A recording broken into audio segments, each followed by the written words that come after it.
WMAL. Making sense of the news. Live from the Home Paramount Pest Control Studios. Home Paramount, the leader in pest control since 1939. WMAL. Making sense of social media because big tech can't be trusted. Download the WMAL app to stream us for free. 6:07. Let's roll with O'Connor and Company this very busy Monday morning. Let's just jump till tomorrow. Coming up at 6:35, Derek Anderson, candidate for Congress in Northern Virginia and a former Green Beret. 7:05, Joe DeGeneva. 7:35, Richard Goldberg, Foundation for Defense of Democracy. And then at 8:05, it's Kash Patel. I'm Larry O'Connor alongside Julie Gunlock. Good morning. Good morning to you, Julie. Let's not forget Joe Biden, our president, Kamala Harris, our vice president, and Tony Blinken, our Secretary of State, were asked on multiple occasions over the last few months by members of the mainstream media what their message was, what their clear, unequivocal, and forceful message was to the people of Iran, the leadership of Iran, the government of Iran, to the mullahs of Iran. What is your message to Hezbollah and its backer, Iran? Don't. What's the message to Iran? Don't. It was very important to send a very clear message to anyone who might seek to take advantage of the conflict in Gaza to threaten our personnel here or anywhere else in the region. Don't do it. Well, they did.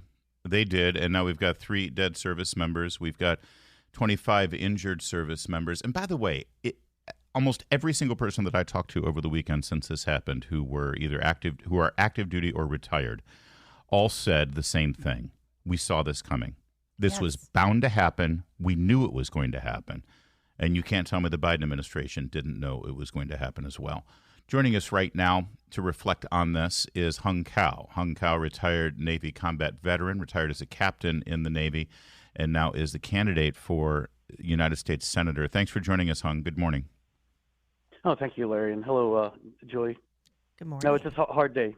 Yeah, it's a hard day. Right? I mean, combat engineers took a really hard hit today. A lot of them were combat engineers, and to them I say "Essayons." Right, that's their motto for the combat engineers, and it's hard. I mean, they're sleeping in their racks in Tower 22 and got hit, and and this is all Joe Biden's fault. Yeah, these attacks have been going on for months, Hung, and I don't think the administration or the military, the Pentagon, where is Lloyd Austin? What a disgrace. I don't think any of them can point and say, listen, we've retaliated every time. We've diminished their capability of doing this. No, they can't say that. They haven't done anything that I can point to. No, not at all. I mean, this weekend also, USS Kaine, so my buddy commands that, J-Rob, he commands the Kaine, and he took hits from some drones, and good thing they were prepared and they took it down. But at some point, these suicide drones are going to get through, and Joe Biden says, don't, right? Don't, or I'll kerfuffle you dog-faced pony rider. Like, what the hell is that? Yeah. Hung, I'd like to ask your opinion of the media coverage of this. Obviously, I'm talking about the corporate media. Do the American public really understand how dire the situation is there? No, I mean, we took some hits in a consulate in Iraq, and there's no videos. I mean, seriously, Right. This is they're really just going dark on all this stuff. I mean, everything's going on in the world where we've got really World War III our hands here. You got the Iranians launching missiles and drones against ships in the Persian Gulf. We have war in Israel. We have war in Ukraine. The Chinese are rattling their sabers at Taiwan. The North Koreans are launching missiles, that can reach America. And what does Joe Biden do? He threatens to launch F-16s and mobilize the National Guard against Texans. Like, you got to be kidding me. Yeah. So Senator Lindsey Graham took to social media and said, hit Iran now, hit them hard, and wants significant strikes inside Iran. Is that the answer? Is that how you retaliate and diminish their capability? Are there other ways, more surgical strikes? What would you recommend? You want to be Senator Graham's colleague there in the Republican side in the Senate. What would you tell him with your expertise? Larry, first of all, I don't want your daughter or my son to go to war needlessly. I mean, look at what happened when this stuff happened under Trump. He launched such a precision-guided missile against Soleimani and took him out to the point there's no collateral damage to the vehicles next to him. The only thing we can identify him with was his hand and his ring. right? That's precise and deliberate action that stopped the Iranians in their tracks.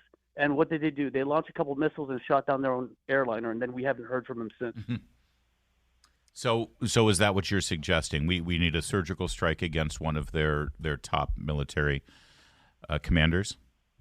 Well, that and we need to take out every single Houthi hideout because we know where they are, and then take down every ship that's bringing arms to the Houthis. And also, don't forget that there was an Iranian collection ship that was trailing alongside all these ships as they're being hit. So they're guiding. Yeah, why is that ship still afloat? Honestly, yeah, exactly. Exactly. I mean, I don't understand. I mean, they're exploiting our laws. They're exploiting. I mean, you understand that they being like our enemies. Like the Chinese have a ship within our territorial waters. It's 12 nautical miles because they know that once they're inside our territorial waters, we can't do anything about that because they're now protected by American laws. Well, screw that. Like let's take them out because they're inside our territorial waters doing nefarious things. And the people that are listening, some people understand what happened in November when these ships were there.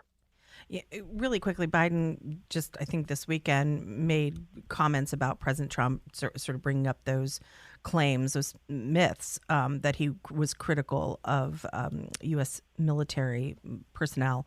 Do you think Biden is worried about how the military essentially will vote for him if there is just great? I mean, obviously there's a morale problem, there's a recruitment problem in the military, but do you think he keeps digging this stuff up about Trump in order to sort of hurt Trump and make himself seem like a better friend to the military? I mean, I don't know what his goal is. I mean, nobody really understands what goes on in that brain of his, but I mean, here's what I say to all the never Trumpers. This includes my best friend Sean, okay? You got to get over it. I don't care that you don't like him. Like the only person who needs to like Donald Trump is Melania. But if you're this vote in 2024 is about peace and prosperity or World War III. Mm-hmm. That's what it comes down to. And you guys got to get over it. Like he's going to be the nominee and he's going to bring peace like he did with the Abraham Accord. Yeah. For the first time in my career, I saw peace in the Middle East, and Joe Biden just destroyed all that. Hung Kao is our guest. He was running for the Republican nomination for Senate against Tim Kaine. Tim Kaine was in the news this week because he was celebrating the Biden honor. Here's Tim Kaine real fast. President Biden picked up on a theme that is very powerful in Virginia, and referendum results across the country since Dobbs have shown that it's not a regional issue, it's a national one. Virginia is now the last state in the South that essentially provides to women the protections that they were able to count on under Roe v. Wade. By the way, Tim Kaine in 2008 had this to say about abortion. It would be a good thing if we could reduce unwanted pregnancy and abortion. And sometimes these debates get put into these kind of stereotypical labels, and they get fought about the label rather than about the reality. All Americans would want fewer unwanted pregnancies and fewer abortions. And so that's why in my career in public life, I've supported restrictions on abortion. I've supported greater health care access for women. Yeah, he supported restrictions on abortion in his career, which is true until 2008 when he sold his soul. So, Hung Kao, how are you going to deliver the political message of where you stand personally, where you think the people of Virginia stand on this? Because you're going to get an onslaught saying that you support women going into back alleys and doing horrible things. First of all, look, I'm not going to hide from the fact that I am pro-life. I believe that life begins at conception. But the Dobbs decision decided that this is a states' rights issue. So as an elected official in the federal government, I will not vote for any nationwide ban or anything. That belongs to the state. And in Virginia, they have the right to have an abortion up to the moment of birth. So, this is a states' rights issue. And I'm not running for state Senate. I'm running for U.S. Senate. I'm here to protect this country and bring economic prosperity to America. All right, Hung, thank you. And I would say this to you and any other Republican who wants to run against Tim Kaine or any Democrat, frankly. Turn the tables and just say, Senator Kaine, there was a time when you suggested that you were, a pro-life Democrat. At this point in your career, what restriction would you put on abortion at this point? Yes. If any? Why don't you keep telling me what I'm going to do? I would love to hear from you. What restriction would you put on abortions right now? I don't think he has an answer. He can't answer that. All right, Hung Cow. Thanks for joining Thank us. you. We'll Thank talk you, to guys. you again. Have a great morning. That is Hung Yes, sir. Cow, boys and girls. Hung Cow, CAO. Find him there online and help out his campaign. WMAL. Making sense of the news. Live. From the Home Paramount Pest Control Studios. Home Paramount, the leader in pest control since 1939. WMAL. Making sense of mainstream media because the double standard is real. Download the WMAL app to stream.